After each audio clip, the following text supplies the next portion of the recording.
Time for a crash course on the human body systems. We're going to go over the 10 basic human body systems. Let's start with the outside of our body. On the outside, you have your body's largest organ, and it's part of the integumentary system, pronounced integumentary. And that is your skin. That's your major organ of this body system. Now, I know that this system name is kind of hard to remember. It's a pretty simple system as far as its structures and functions go, but the name is difficult. So when you see integumentary, think skin tegumentary. Okay, integumentary starts with the sound in, which rhymes with skin.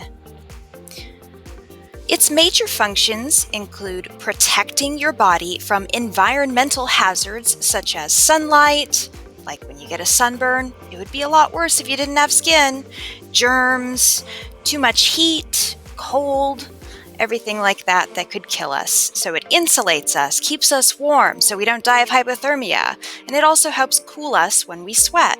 It also includes some hair and nails and even some nerve endings, which is part of the nervous system.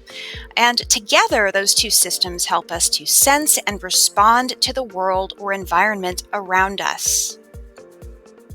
Just underneath your skin, you've got your muscular system. And just like what it sounds like, the major structures or organs are muscles. Now, most of the muscles that you probably think of are the ones that you can control voluntarily, meaning you think about it and then you use them, like the muscles that you use when you're exercising or going for a jog or raising your hand.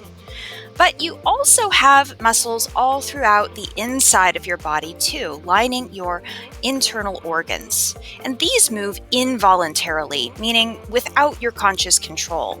So, of course, you've got your heart, which keeps beating even when you're fast asleep. That's one big mass of very special muscle called cardiac muscle. And you also have muscles lining your entire digestive system, the organs that you use to digest food, breaking it down into usable energy. These smooth, involuntary muscles lining our digestive system are constantly contracting and squishing up our food, like in our stomach, and then moving it throughout our digestive system, like your intestines. Now, if you remember one thing about the muscular system function, remember that muscles are all about movement. Muscles are all about movement. Any part of your body that moves, it's got muscles doing that for you.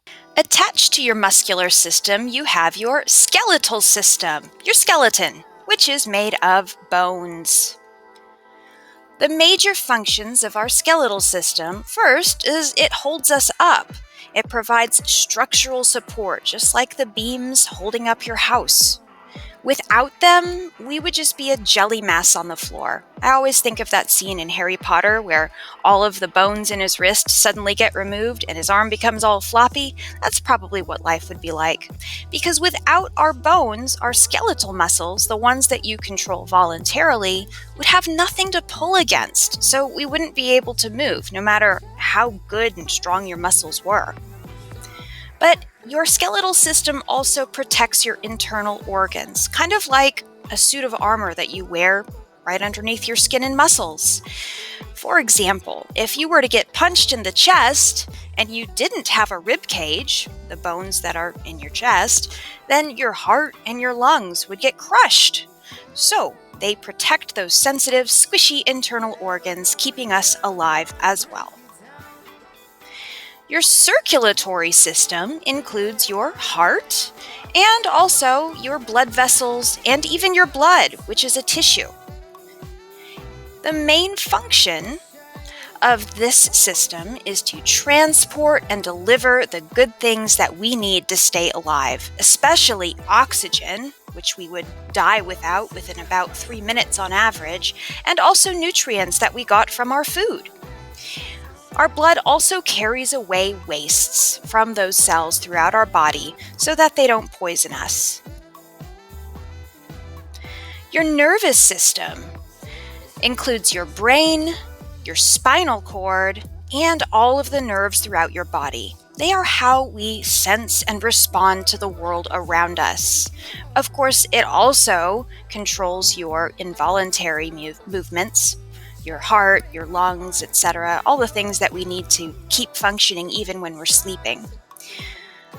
And it does this by the brain sending electrical messages throughout your body, all throughout your nervous system. That's right, you are filled with electrical pulses going throughout your body all the time. And our brain, of course, is the boss of everything. It tells all of the other parts of our body what to do, whether you're consciously thinking about it or not.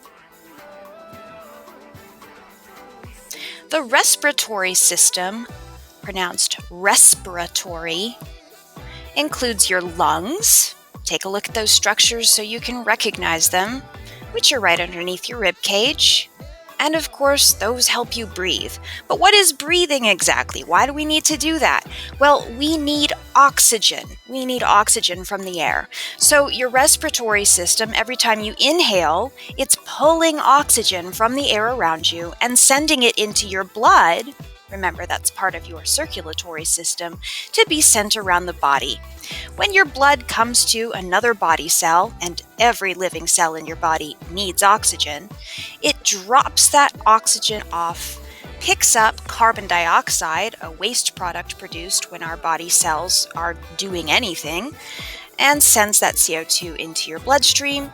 Your blood carries the CO2 back to your lungs exhale the carbon dioxide, pick up more oxygen, and the cycle continues. So the respiratory system and the circulatory system work very closely together. Again, on average, a human would die within about 3 minutes without oxygen. Your endocrine system, pronounced endocrine, includes your glands throughout your body which make hormones. Hormones are just chemical messages which control the slower processes such as emotions, growth, metabolism, that's how your body uses energy, reproduction, and several other things. So your gland pumps out a hormone, a little chemical message, puts it into your bloodstream, your circulatory system, and sends it to the right receptor, telling your body what to do. To grow, to age, to start making sex cells so you can reproduce, etc. As mentioned, it controls your reproductive system. And we're going to stay real simple on this one. For women, the major organ of your reproductive system, or organs, are the ovaries.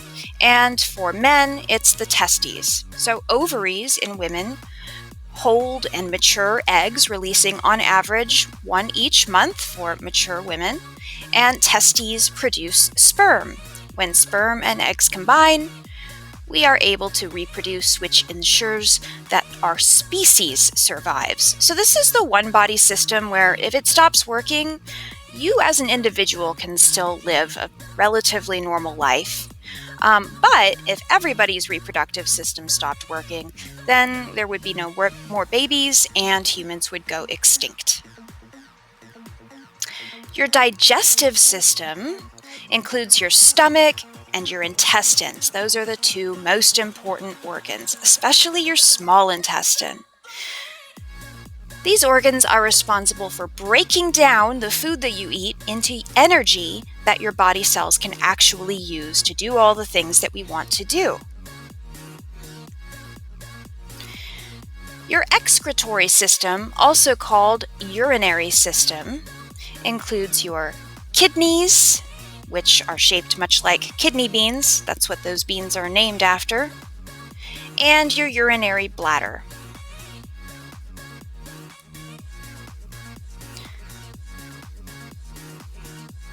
The major functions of this system include filtering waste from your blood, turning it into urine or pee. That's where that comes from. So, like I said earlier, anytime your body cells are performing their functions, as all of them do to keep us alive, waste gets generated, and in order for us not to be poisoned by that waste, we need to get rid of it. So our body cells send the waste, that garbage, into our blood. Our blood goes to our kidneys. The kidneys filter out the waste, turning it into urine, and send the clean blood back out into your circulatory system to repeat the process. A good way to remember the name of this system is exit. Excretory system is all about waste exiting your body. So those are the 10 major body systems all put together.